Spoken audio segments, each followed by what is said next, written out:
Welcome back to the Survival Gardener Minute. I'm David the Good. Today's question is from Crazy Bob 101, who asks about ants in the garden and how to deal with them without using chemical pesticides. You don't normally think about ants as being a big deal. I mean, maybe they bite you, maybe they wander around, but they don't seem to be one of those huge pests unless you're dealing with like leafcutter ants or something like that. Until you really start gardening and then you realize these guys are farming aphids all over my plants.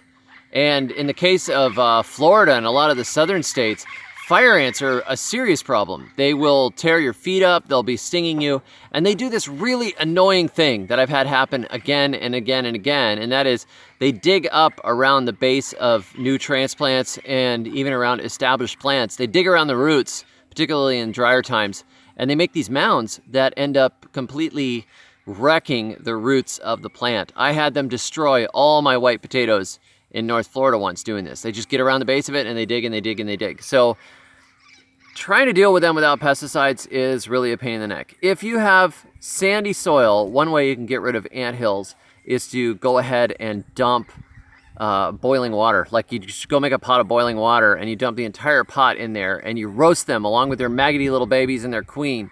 And then you've got hopefully dead ants there. But you can't do that too close to your garden beds because you'll cook the roots. Another option is to go ahead and get some neem to try and drive them off. Neem oil can be a repellent. A lot of stuff just doesn't work on ants. People are like, oh, why don't you put out some cinnamon? Yeah, that never worked for me. Diatomaceous earth, I tried a little bit, not much. The hot pepper didn't do anything for fire ants. The best thing that I've used is the Amdro fire ant bait, and it's supposed to not be that toxic. So I've used that, and I've put it outside of the garden beds, and they eat it, and it poisons the queen, but it's not really toxic to mammals and other things from what I've heard. Please don't disabuse me of that notion. If you know that it's really poisonous, just don't even tell me. I don't want to know, because it's like one of the only things that ever worked on fire ants for me.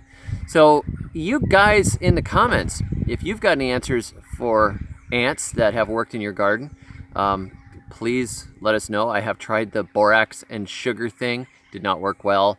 I have used 7 Dust and Dust at the Hills, which works quite well. But again, that's not what Crazy Bob 101 is looking for now, is he? So my options here are boiling water, or I guess sticking with the ants, and maybe spraying them with a little neem and hoping it chases them off. Anyhow, leave some answers in the comments if you guys have better ideas for dealing with ants. My go-to method for fire ants is Amdro, and I will occasionally 7 Dust Hills if I find them and I happen to be out with the 7 Dust, which is almost never. Almost never. Thanks for watching, guys. Keep liking and subscribing and all that stuff. I'm going to keep doing these daily on through the deadly bat pandemic, and I'll catch you guys next time. Until then, may your thumbs always be green.